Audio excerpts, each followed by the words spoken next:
केवायसीच्या संदर्भातला असतो।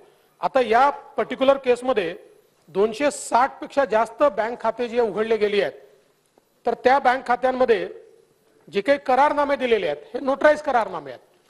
त्याच्यामुळे आता त्या करारनाम्याची ऑथेंटिसिटी काहीच नाहीये।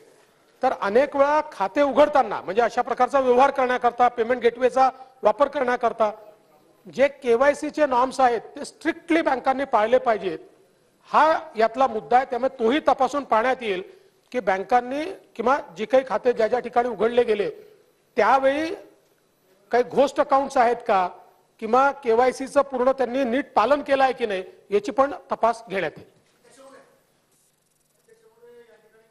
एसआयटीची मागणी केली आणि माननीय गृहमंत्री उपमुख्यमंत्र्यांनी एसआयटी मान्य केली।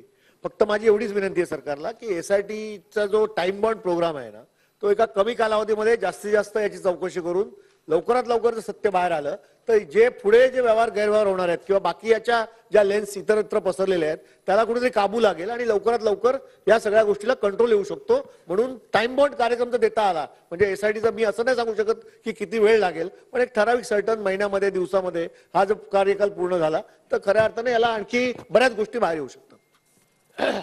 नाही, जसं सुनील प्रभूंनी सांगितलं की आता याची व्याप्ती मोठी आहे। 16,000 कोटीचे व्यवहार तपासावे लागणार आहेत। म्हणजे पैसे कुठून कुठे गेले, काय एंट्रीज होत्या, त्याच्यानंतर तो पैसा आला कुठनं, असं सगळं तपासावं लागणार आहे। त्यामुळे त्याला निश्चित काही कालावधी लागेल। पहिल्या टप्प्यात आपण एसआयटीला 3 महिन्याचा कालावधी देऊ, पण कदाचित 3 महिन्यात पूर्ण होईलच असं सांगता येत नाही।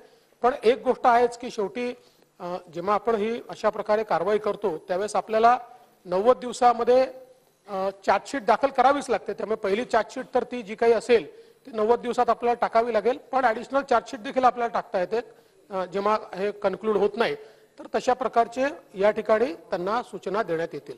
आणि एक अजून या निमित्ताने सांगतो सुनील प्रभू साहेब, एका अजून गोष्टीचा आपण आदेश याच्यामध्ये दिलाय, या सगळ्या अकाउंटचा फॉरेन्सिक ऑडिट करायला सांगितलेलं आहे आपण।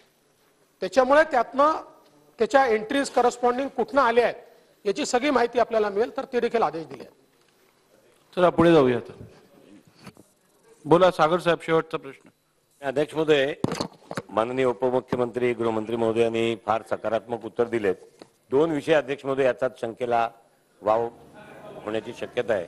एक तर मनी लॉन्ड्रिंगसाठी अशा पद्धतीने रक्कम जी बघता आपण 16,000 कोटीची रक्कम बघता, मनी लॉन्ड्रिंगच्या मॅटरच्या संदर्भामध्ये सुद्धा तपासामध्ये त्याला हे केलं पाहिजे।